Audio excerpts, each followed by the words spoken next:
Jail মুক্তির পর প্রথমবার বাড়ির বাইরে পার্থ চট্টোপাধ্যায় নিজের বিধানসভা কেন্দ্র বেহালা পশ্চিমে বাড়ি বাড়ি গিয়ে জনসংযোগ কর্মসূচি সারছেন পার্থ চট্টোপাধ্যায়। আরো বিস্তারিত সেই ছবি আমাদের দেখাবেন প্রতিনিধি পার্থ প্রতিম ঘোষ আমাদের সঙ্গে রয়েছেন। পার্থ,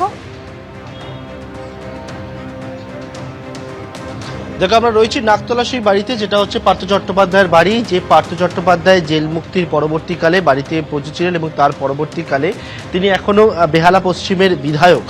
সেই বেহালা পশ্চিমে তিনি আর বেরোননি। আজকে প্রথমবার পার্থ চট্টোপাধ্যায় তিনি তার বিধানসভা যে কেন্দ্র রয়েছে সেই বিধানসভা কেন্দ্রে যাচ্ছেন। পার্থদা, প্রায় বেশ কয়েক বছর পর জেল মুক্তির পর আপনি বাড়িতেই ছিলেন, তারপর যাননি। আজকে বেহালার মানুষের কাছে কি বার্তা দিতে যাচ্ছেন? আমি তোমাদেরই লোক, এই বার্তা দিতে যাচ্ছিলাম যাকে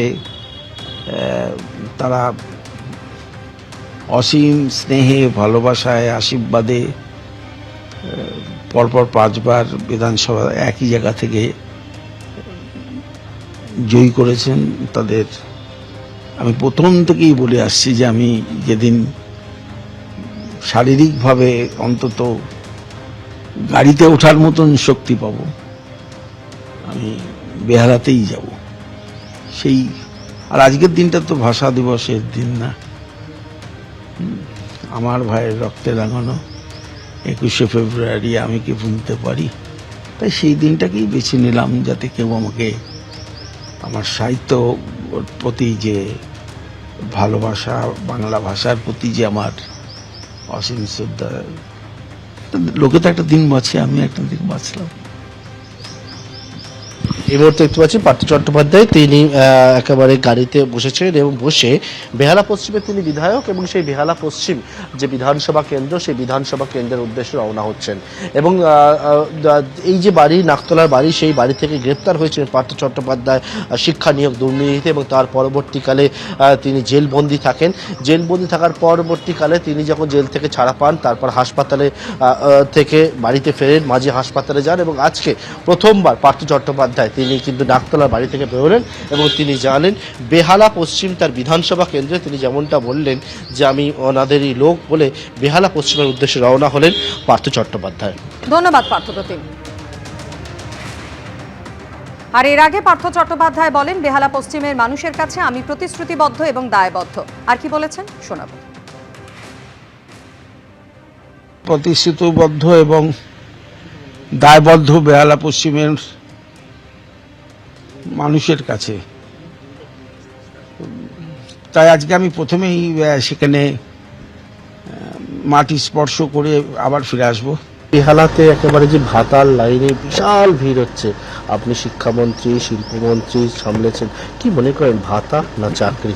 লাইনে দাঁড়িয়ে সবাই বলছে। আমি আপনাকে বলি যে ভাতা দেওয়াটা এটা তো প্রথম নয়। এটা যে বলছেন যে ভাতা ভাতা করে চিৎকার করছেন, ভাতা দেওয়াটা এটা প্রথম নয়। ভাতা তো বামপন্থীরাও ভাতা দিয়েছেন, নানাভাবে ভাতা দিয়েছেন।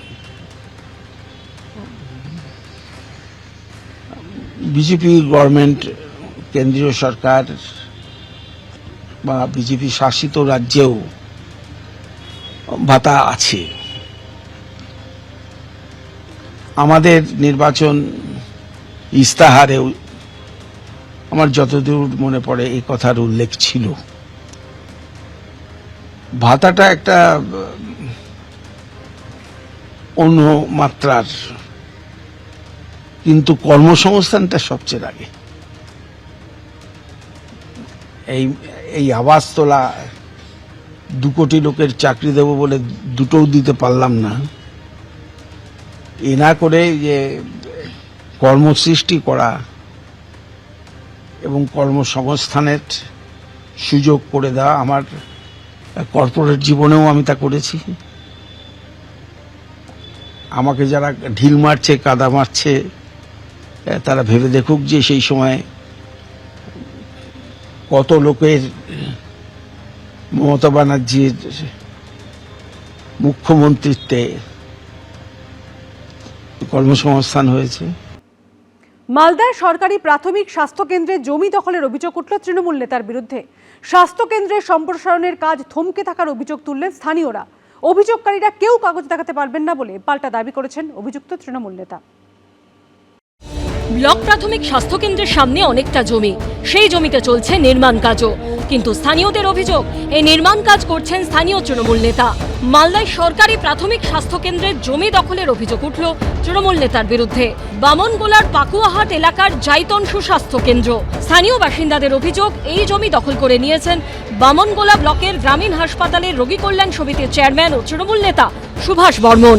সরকারি সম্পত্তি, সেখানে আমাদের যে সাব সেন্টারগুলো হয় সেই সাব সেন্টারগুলোর মেন কেন্দ্রটা, আর সেখানকার যে জমি আছে সেই জমি আমাদের এলাকার সুভাষ বর্মন নামে একজন ব্যক্তি আর দখল করে সেখানে ঘর করছেন।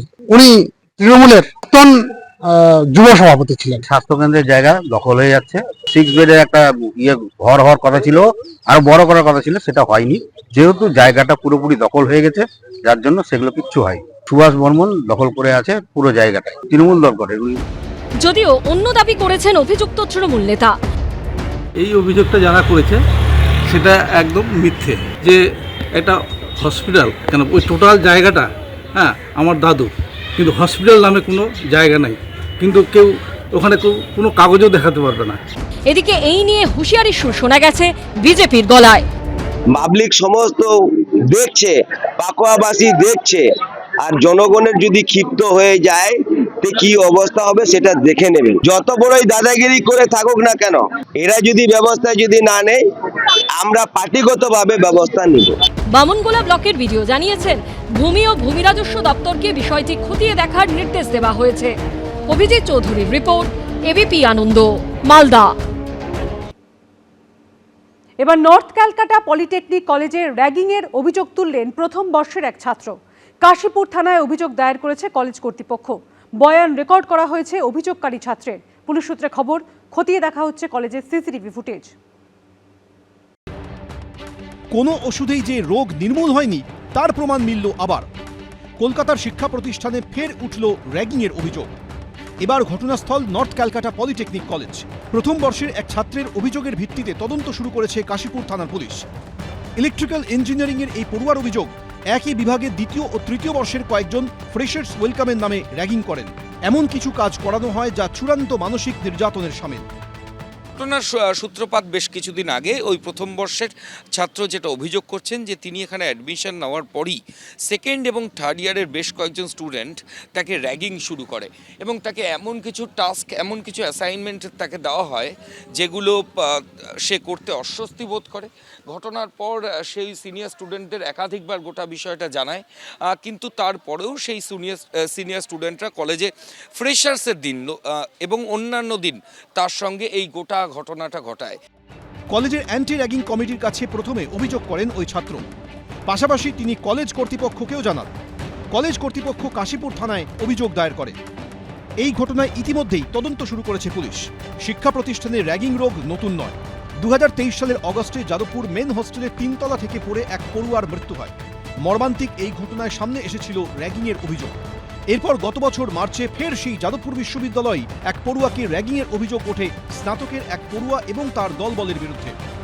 চাঞ্চল্যকর বিষয় হলো, অভিযোগকারী দাবি করেন 2023 সালে পড়ুয়া মৃত্যুর ঘটনাতেও অভিযুক্ত ছিলেন এই স্নাতকের পড়ুয়া। গত বছর ডিসেম্বরে র্যাগিংয়ের অভিযোগকে কেন্দ্র করে উত্তেজনা ছড়ায় আরজিকর মেডিকেল কলেজে।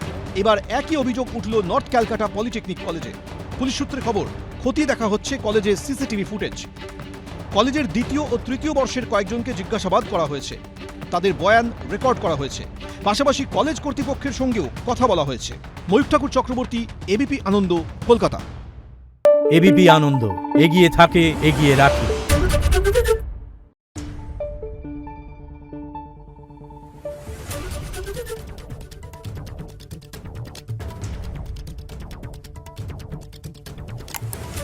Thank you.